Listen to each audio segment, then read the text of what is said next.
Please Iran, আমাকে ক্ষমা করো। আমি কান ধরে উঠবস করছি। আমি আর যুদ্ধ করতে চাই না। এভাবেই ডোনাল্ড ট্রাম্প নতজানু হয়ে ইরানের সিংহ মোস্তফা খামেনির কাছে হাতে পায়ে জড়িয়ে ধরছে আর উল্লেখ করছে, আমি সব শর্ত মেনে নিছি, শুধু আমার একটা শর্ত তোমরা মেনে আমাকে এই যুদ্ধ থেকে বের হয়ে যাওয়ার সুযোগ প্রদান করো। গত 28 ফেব্রুয়ারি এই অহংকারী ডোনাল্ড ট্রাম্প 24 ঘন্টার ভিতরে ইরানকে ধ্বংস করে দেওয়ার কথা বলে যেভাবে বৃষ্টির মতন বোমা নিক্ষেপ শুরু করেছিল, ইরানি জাতির ইতিহাসে এ ধরনের হামলার মুখে তারা কখনো পড়েনি। কিয়ামত নামিয়ে দেওয়া হয়েছিল ইরানের উপরে। তারা মনে করেছিল এভাবে একের পর এক আক্রমণ করার মাধ্যমে ইরানকে তারা ছিন্ন ভিন্ন করে দিতে পারবে। এমনকি ইরানের শীর্ষ নেতৃবৃন্দকে হত্যা করা হয়েছিল। মোসাদ ও সিআইএ গোয়েন্দা সংস্থা যৌথভাবে কাজ করার মাধ্যমে তারা ইরানের মেরুদণ্ড ভেঙে দিয়েছিল। কিন্তু আশ্চর্য ব্যাপার, ফিনিক্স পাখির মতন এ যেন আকাশ থেকে সরাসরি আল্লাহ পাকের নির্দেশনায় এই ইরান ঘুরে দাঁড়াতে সক্ষম হয়েছিল এবং তারা একের পর এক পাল্টা প্রতিশোধ নিয়ে আমেরিকার এমনভাবে দাঁত ভাঙা জবাব দিয়েছে যে আমেরিকার 20 দাঁতই শুধু ভেঙে দিয়েছে তা কিন্তু নয়, আমেরিকার সারা জীবনের যুদ্ধ করার স্বাদ মিটিয়ে দিয়েছে। একের পর এক আমেরিকার 7টি দেশে থাকা 18টি ঘাঁটি চূর্ণ বিচূর্ণ করে দিয়েছে। এমনকি জর্ডানের মুয়াফফাক আল সালতি এয়ারবেস, কুয়েত, কাতার, বাহরাইন, সংযুক্ত আরব আমিরাতে থাকা ইরাকের এরবিল প্রত্যেকটা বিমান ঘাঁটিগুলোকে মাটির সাথে মিশিয়ে দেওয়া হয়েছে। এই ঘাঁটিগুলো থেকে একজন মার্কিন সেনাকেও জীবিত নিয়ে যেতে পারেনি এই শয়তান রাষ্ট্র America. The Wall Street journal অবশেষে আরেক বিস্ফোরক তথ্য প্রকাশ করেছে। মার্কিন সিনেটর ক্রিস মার্ফি তিনি উল্লেখ করেছেন, এখনই সময় ডোনাল্ড ট্রাম্প, তুমি সব চুক্তি মেনে নাও, ইরানের হাতে পায়ে জড়িয়ে ধরো, ইরানের কাছে ক্ষমা চাও এবং ইরানের প্রত্যেকটা শর্ত মেনে নে তুমি অন্তত হরমুজ প্রণালী খুলে দিয়ে মধ্যপ্রাচ্য থেকে বের হয়ে চলে এসো। ওখানে তোমার দাদাগিরি আর চলবে না। ইরান এখন সুপার পাওয়ার এবং ইরানের কাছে তোমার 6 মাসের যুদ্ধে তোমার সকল প্রচেষ্টাই ব্যর্থ হয়ে গিয়েছে। দ্য ওয়াল স্ট্রিট জার্নালের সর্বশেষ রিপোর্টে মার্কিন কর্মকর্তাদের বরাদ দিয়ে বলা হয়েছে, ট্রাম্প এখন পারমাণবিক চুক্তি ছাড়াই যুদ্ধ থেকে বেরিয়ে আসতে রাজি। শর্ত একটাই, ইরান হরমুজ প্রণালী পুরোপুরি খুলে দিক এবং তাদের পারমাণবিক কর্মসূচি যেন আর সামরিক হুমকি না হয়। অর্থাৎ একবার ভাবুন প্রিয় দর্শক, এনবিসিকে দেওয়া এক সাক্ষাৎকারে এই মার্ফি মার্কিন সিনেটর তিনি উল্লেখ করেছেন, যুক্তরাষ্ট্র দুর্বল হয়ে গেছে, ইরান শক্তিশালী হয়েছে। যুদ্ধ বন্ধে দ্রুত একটি সমঝোতায় পৌঁছানোর পক্ষে এখন ডোনাল্ড ট্রাম্পের উপযুক্ত সময়। এমনকি চুক্তিটি যুক্তরাষ্ট্রের জন্য খুব ভালো না হলেও অন্তত যুদ্ধ শেষ হোক এবং হরমুজ প্রণালী পুনরায় খুলে দেওয়ার স্বার্থে সেটি মেনে নেওয়া উচিত বলেও এই সিনেটর তিনি মত প্রকাশ করেছেন। তিনি উল্লেখ করেছেন, ইরানকে জয় হিসেবে মেনে নিয়ে তুমি ওখান থেকে পালিয়ে চলে এসো। যে দেশের উপর মাসের পর মাস মিসাইল ও ড্রোন হামলা চালানো হয়েছে, যে দেশের বন্দরগুলোকে মার্কিন নৌবাহিনী ঘিরে রেখে অবরোধ করে রেখেছে, যে দেশের অর্থনীতিকে স্যাংশনের জালে রেখে 47 বছর ধরে ধ্বংস করার চেষ্টা করা হয়েছে, সেই দেশকেই এখন বলা হচ্ছে হরমুজ খুলে দাও।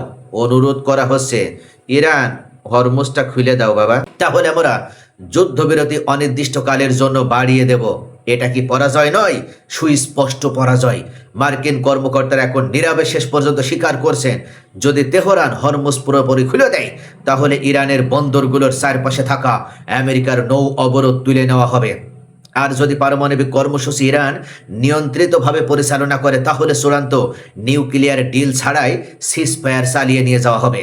অর্থাৎ আমেরিকা অবশেষে ঘোল খেলো, কিন্তু অনেক জল ঘোলা করে তারপরে ঘোল খেলো। আমেরিকার জন্য এখন সবচেয়ে জরুরি বিষয় আর পারমাণবিক চুক্তি নয়, তুমি তোমার পারমাণবিক চুক্তি নিয়ে যা ইচ্ছা তাই করো।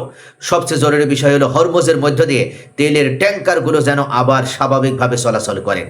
কারণ হরমুজ বন্ধ থাকলে গ্লোবাল এনার্জি মার্কেটে চাপ বাড়ে, তেলের দাম আকাশ ছুঁয়ে যায়, আর সেই চাপ আমেরিকার মিত্র দেশগুলোর অর্থনীতিতেও আঘাত করে। কিন্তু ইরান কি এত সহজে হার মানবে? ইরান কি ডোনাল্ড ট্রাম্পের এই হরমুজ খুলে দাও এই অনুরোধ এবার তারা গ্রহণ করবে? না। তেহরান স্পষ্ট বার্তা দিয়েছে, তারা কঠোরভাবে উল্লেখ করেছে, আমরা হরমুজ খুলতে রাজি আছি, কিন্তু তার আগে আমাদের এই 5টি প্রস্তাব তোমাকে মেনে নিতে হবে। 1, মার্কিন অবরোধ এবং সব ধরনের নিষেধাজ্ঞা সম্পূর্ণভাবে প্রত্যাহার করে দিতে হবে। ইরানের 2 নম্বর, ইরানের ভূখণ্ড আশপাশের অঞ্চল থেকে আমেরিকার সামরিক বাহিনী সম্পূর্ণভাবে প্রত্যাহার করে নিতে হবে। আর 3, এই যুদ্ধে ইরানের এখন পর্যন্ত যে ক্ষতি হয়েছে তার ক্ষতিপূরণ দিতে হবে, তবেই তোমাকে ছাড়বো, তাছাড়া না। তোমার মাথাটাও এবার ইরান থেকে তুমি বের করে নিয়ে যাওয়ার সুযোগটুকু পাবে না। 4র্থ প্রস্তাব, ইরানের এখন পর্যন্ত বিশ্বের বিভিন্ন ব্যাংকগুলোতে থাকা 103 বিলিয়নেরও বেশি যে ডলারগুলো ফ্রিজ করে রেখেছো সেই টাকাগুলো ফিরিয়ে দাও। এবং 5 নম্বরে, হরমুজ প্রণালী ইরানের, এখানে টোল আদায় করবে ইরান, এই দাবিটি মেনে নিতে হবে। যতক্ষণ পর্যন্ত এটা মেনে না নেবে ততক্ষণ ইরান হরমুজ প্রণালী খুলে দেবে না। বাপের বেটা হলে, এক বাপের সন্তান হলে ইরানের কাছ থেকে হরমুজ প্রণালী খুলে দেখাও। এভাবে ইরান একের পর এক দাবি ছড়িয়ে দিয়েছে এই বদমাইশ ডোনাল্ড ট্রাম্পের সামনে। মনে রাখতে হবে, ওয়াশিংটনের জন্য এগুলো একটা রাজনৈতিকভাবে এবং কৌশলগতভাবে মেনে নেওয়া অত্যন্ত কঠিন, কারণ এগুলো মানলে পুরো বিশ্ব দেখবে ইরানি যুদ্ধে জিতেছে, আর আমেরিকা শেষ পর্যন্ত ইরানের ভয়ে, ইরানের মার খেয়ে, ধুলাই খেয়ে তারা পিছু হটেছে। ট্রাম্প বারবার যদিও দাবি করে আসছে আমরা আমাদের মিলিটারি অবজেক্টিভ অর্জন করেছি, কিন্তু বাস্তবতা বলছে অন্য কথা। যদি সত্যি সবকিছু অর্জন হয়ে যেত তাহলে কেন হরমুজের জন্য এত আকুলতা? কেন ইরানের পারমাণবিক কর্মসূচি এখন মেনে নেওয়া হচ্ছে? কেন কোনো ধরনের চুক্তি ছাড়াই এই যুদ্ধবিরতি স্থায়ীভাবে মেনে নেওয়ার কথা বলা হচ্ছে? একজন মার্কিন সিনেটর এই ক্রিস মার্ফি এই যুদ্ধে ইরান জয়ী, আমেরিকা পরাজিত, এখন এটা কেন স্বীকার করে নিছে? কেন ডোনাল্ড ট্রাম্পকে মেনে নিতে বলছে? ইরানের কাছে আমেরিকার দম্ভ চূর্ণ হয়ে গেছে। ডোনাল্ড ট্রাম্পের মুখে লাথি মেরে ইরান বলেছে আমরা প্রফেশনাল চেস প্লেয়ার, অর্থাৎ আমরা এই খেলায় সব থেকে বড় দাবাড়ু, আমাদেরকে পরাজিত করা এতটা সহজ নয় ডোনাল্ড ট্রাম্প। এবং সত্যি ইরান দেখিয়ে দিয়েছে তারা কতটা দক্ষ দাবাড়ু খেলোয়াড়।